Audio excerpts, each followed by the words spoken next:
You're listening to Say Yes to Travel with your host, Sarah Dandashi.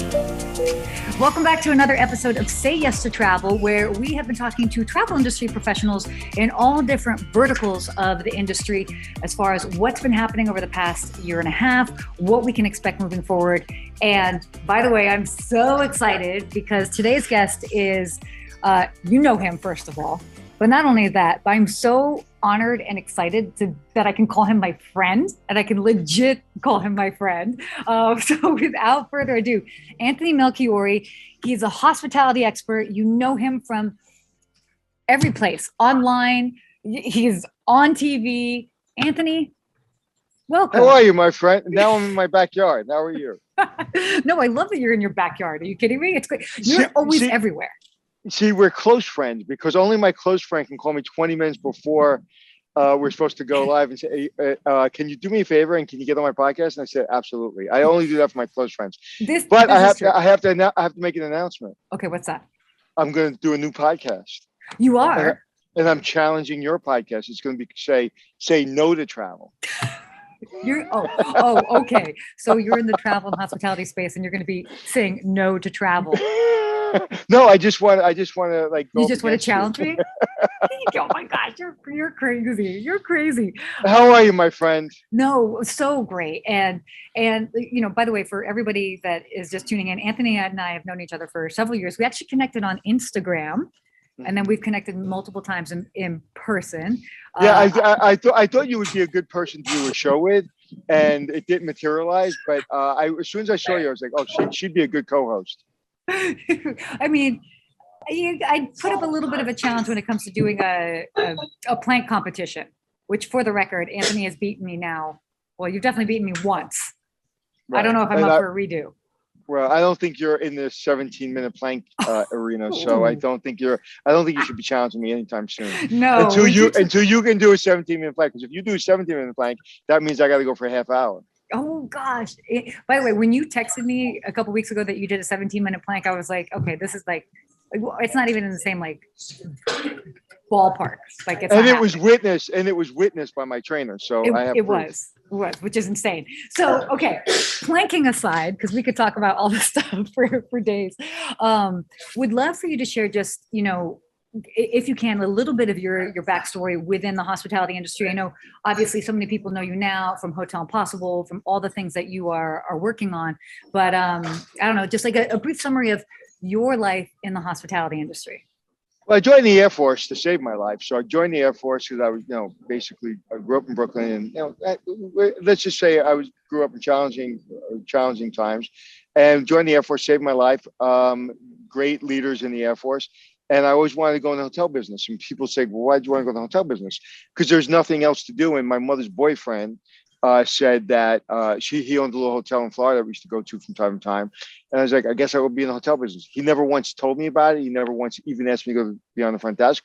But people being police officers and firemen and lawyers and doctors, and I had no influence. So I said, I guess the hotel business. And then when I got out of the military, I was just like, I want to go in the hotel business because that's what I said to myself since I'm a kid. Little did I know that the hotel business is perfect for people with ADHD and all kinds of other Ds, because I was really, I really have a tough time in a cubicle. So the hotel business really allowed me to use all my personalities.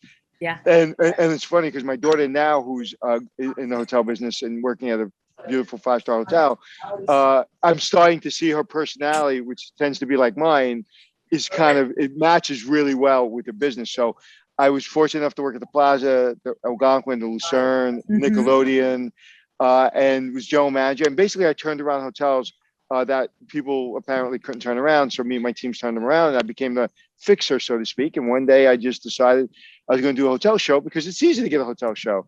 Yeah, so easy. So easy. Yeah. And everybody knew me as the guy that could fix problems and built great teams. And one day I just said, I want to teach this industry to, everyone. And it's just not just get a key. It's a very complicated business. And, like that, I got a TV show. And I was fortunate. Great place, right time. Because they're very, and I pushed really hard. But it took me about 2 years. I basically didn't do anything else for 2 years. And it looked like it was simple, but it was it was challenging. But honestly, seeing it now from the inside, how difficult it is to get a show, it's almost impossible. It's almost literally, it's almost impossible. It's like trying to drive your car with no tires on. You can do it, but it's you're gonna burn out, and it's gonna blow up eventually. But 10 years, 4 different TV shows. Very fortunate, and I didn't want to be back on TV for the last few years, and I just told my production team we're getting back on TV. So we're working on different concepts. Awesome. So we'll get there, but it was never something I was talking about it on and off. But now it's something. It's like I'm getting back, and but I want to get back because I think it's so important right now in employees and management. And when you think of employees, you think of a line employee, you think of a front desk agent. Yeah. But what's happening is these managers, whether it be a general manager or supervisor, are getting crushed because they're high performers. So the owners and general managers are crushing them to get all the work done. So, or vice presidents and asset managers. So I think there's a real void there, and a real need to bring that, like, to really kind of reimagine that level of manager. So we're working on some things. Yeah, no, that's so exciting. And I love that you're doing that, because so this actually was leading me to my next question. In this past year, all of us in the travel industry were forced to pivot and do different things. One of the main things that I could see, certainly from the outside for you, is you doubled down on your online community, which has been so amazing. But what are some different ways that you made changes over the past year, and some of those wins that have happened? That you can say that you're like, okay, we navigated best we can. Honestly, when it all happened, we were all like, I just hope everyone remembers the shock. Yeah. I hope everyone remembers the absolute, okay, we're going to zero, and we're all going together. Whether you have money, whether you don't have money, whether you're poor, we're all going to zero, and we all got to figure this out. No one's getting a free ride here. And I hope everybody remembers that. So what I get from this is gratefulness. I'm literally sitting 20 feet away from my neighbor's house. And my neighbor didn't make it. He was 78 years old. He was like a surrogate father to me. And he died on April 14th of 2019. So he died. He was one of the first people to die of COVID. And so gratefulness is what I get from this, because we're very fortunate to still, that the people that are still here got out. So that's what I take out of it. And immediately, from a business perspective, and from kind of, like you said, what have I done to pivot, was to go right online with my partner, Glenn Hausman. And all of a sudden, our podcast became this online, like, presence for everyone in the industry. We have 750,000 people watching the show a month, and it's crazy. It's become the biggest, one of the biggest podcasts in the world, and definitely the biggest in hospitality, and outside of yours. And it's just been really. I haven't realized it until I just went to the conference in California, and Glenn was telling me about it. But I was in the conference at Alice, and everyone coming up to me and go, "I love your show. I love your show. I love your show." Now, I think they're talking about my TV show, because that's all I haven't really been traveling to conventions, obviously, because there wasn't any. And so and they all meant my podcast. So it really became a touchstone for our industry, and that really, and everything you've done, and like people like us, I didn't realize that it was important. I know it was important for me. I did not realize it was a touchstone for the industry. So I would say I'm very grateful for that. And so we're going to continue to do it. Yeah, no, well, and you bring up such a great point with it, because I know similarly, it's like, okay, we're all in this situation together. And it's interesting because part of what we ended up doing was a little bit for ourselves. Like, okay, like, how can we give back? And then, but it snowballed into this beautiful thing where you have developed a community on such a different level. Yeah, yes, you have like, fans of like the TV show, but this network, it's a little bit different, and you were able to help and touch people and give them inspiration and knowledge when that's what they needed the most. Yeah. So, you know what? Like you said, like we did it to give back. I'll be honest with you. I wasn't that selfless. I did it to save myself. And then to give myself something to do every day, because I went from traveling to 50 countries, 48 states, traveling 1 million miles. and traveling all over the world for 10 years and then to zero. So I needed to, in order to keep my family together, I needed to keep my sanity together. And that 1 hour a day really was my selfish, I should say, moment. And then it became that touchstone. Then after a couple of weeks, couple of months, it's like, oh, this is not for me. I'm doing this because I'm enjoying it. But oh my God, this has become much bigger, much bigger. And it's not something that I ever thought I would do. And it's something that I would, it was never something, it's even now, it's not something it's like, oh, I want the biggest podcast and I want to, it has nothing to do with that. It has to do, it's an hour a day. It's bringing people together and it's teaching the industry. So, and I promised my partner, Glenn, that no matter how busy we all get, I will always do this podcast as long as he wants to do it. And we do it on the road. Like today, he's on the road. And so we're not doing it. I said to him, if you're not, you can do the show without me, but I'm never going to do the show without you. I'm never going to do it. If you're not on, I'm not doing it. So as long as he does it, I will continue to do it. We're going to do it. We're going to do it. Actually, I'm going to see you soon. We're going to do it in Dallas. So I'm looking forward to it. I know. Well, it's great. I mean, honestly, the byproduct of it is not only that you created this community, but then also really on a completely different level, keeping your finger on the pulse of things. So with that being said, I'm sure you're talking to the people that are making the decisions in the industry on a daily basis. What sort of hospitality trends are you seeing that emerged from this last year that we can definitely expect moving forward? Well, I'll just pick two. I'll pick one good one, and one I'm concerned about. Okay. A trend that's good is that people appreciate travel more, and I think the people that work in travel, the people that travel, I think the appreciation and respect for travel, I think, is going to be a trend that's going to be around for a long time. I think technology. The incorporation of technology, we're always in the hotel industry, we're always 3 or 4 years behind everybody else. And then sometimes we implement technology that's not what we should be implementing.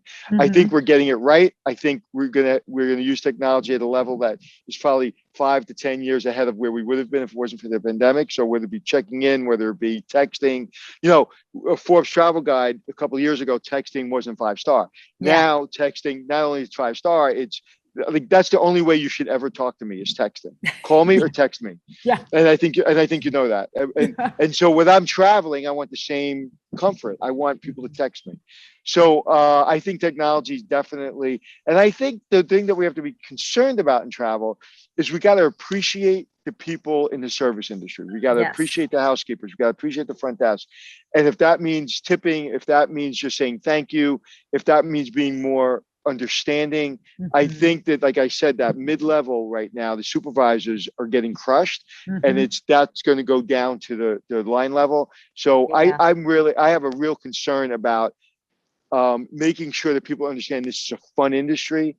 And you can really make your own way. I have a friend that I'm mentoring, a young man, and he just changed his curriculum to now his degree to hospitality. I got him a job in a hotel, and he's making good money. And I go, why do you want to go into the hotels? He goes, because I realize I can travel all over the world to have a job. This is true. So I think many perks. Oh, absolutely. Many perks, I think. But you know what? The price of admission is hard work. 100%. Long hours, hard work. There's a bit of humility that you have to have as well too. You have to be willing to roll up your sleeves and do whatever it takes to get the job done. Don't complain. I was just talking to my wife, and I said, somebody called in sick. My daughter's managing a coffee shop because somebody called in sick, and I turned to my wife. I go, I've been in this business 86. You know me since 91. How many times have I called in sick? She goes, never. I go, I've never called in sick. Yeah. Have you ever called in sick? I bet you've called in sick like 3 times in your life. I honestly 3 times, and it was only in the very, very tail end of my career. And that was actually, I should even say, I probably called in sick twice. And because we had changed, the reason being is I had management that made it okay to be sick. Prior to that, it was never okay to be sick. So I had actually come to work my eyes were super swollen. Like I was very obviously sick. And they were like, get out of here. What are you doing? Like, it's okay. Yeah. So once we kind of like established a very different work environment, and they were very extreme cases, I was like, it's not smart for me to come in because I'm contagious. Well, but half see, the even the time- way you explain that, the way you explain that, you feel guilty about calling in. Yeah, totally. But that's also the other element of it. It's like, I mean, for those of us that work in the hospitality industry, the show must go on. It is a 24/7 job. And so most of the time, let's just say I did get sick, I would call up a coworker and be like, I'm sick. I can't come in today. Let's switch.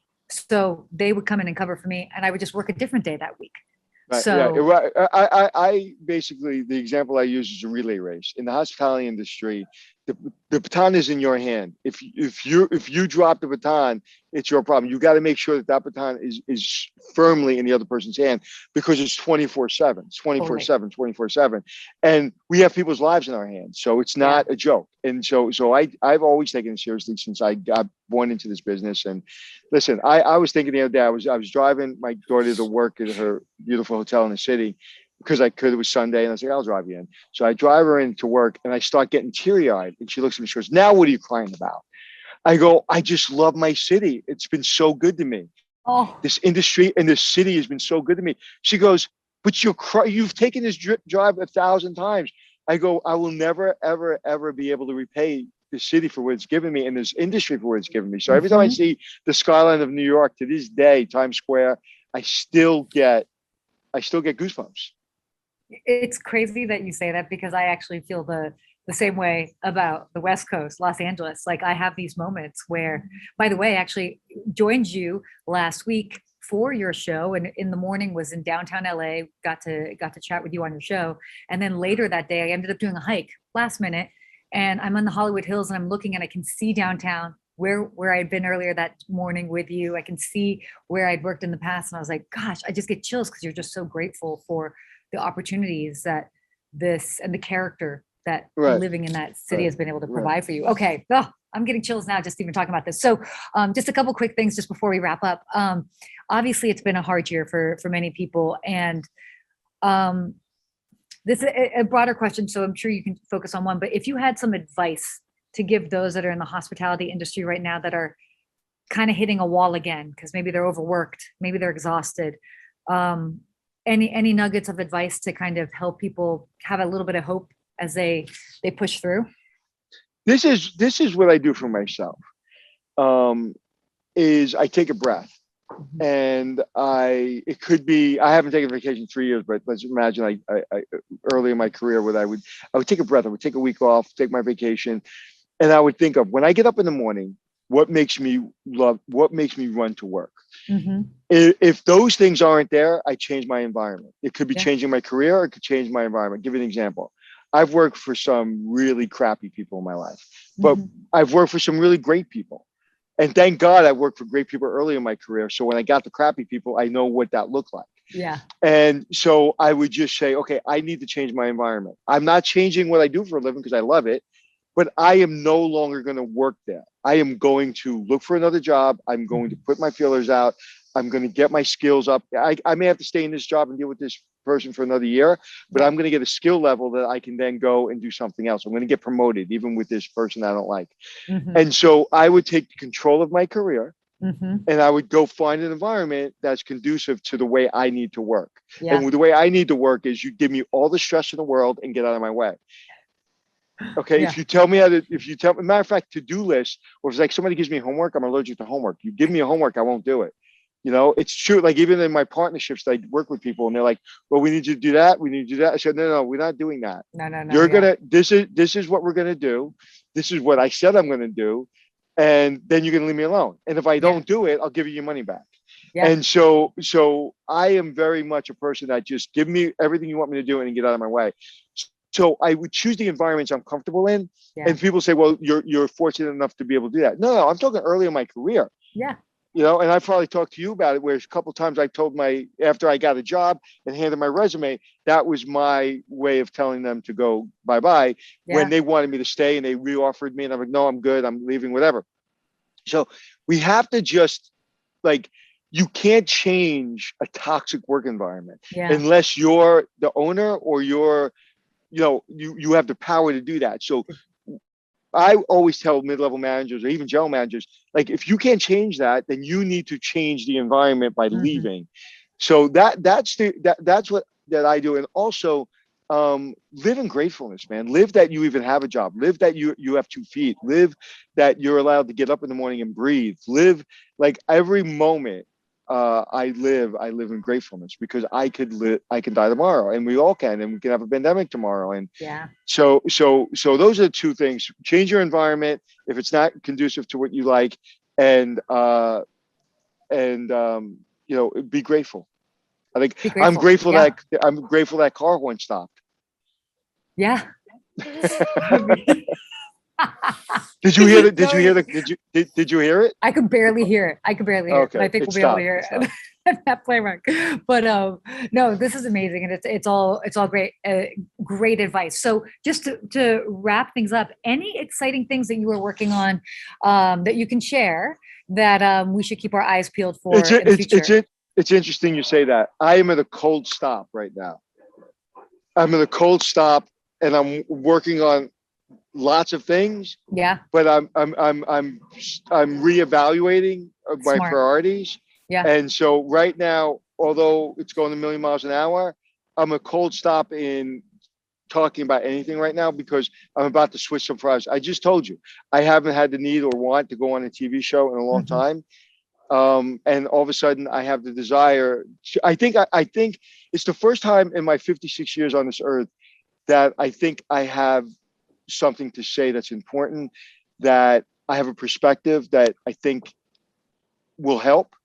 And so until I felt that, I wasn't interested because listen, I mean, the TV business, unless I can do, and listen, I got really fortunate because I was able to work within the environment my way, and I got everything I wanted out of it. It was hard, but it was everything I wanted. To get back in, it's got to be my way or I'm not doing it again. Yeah.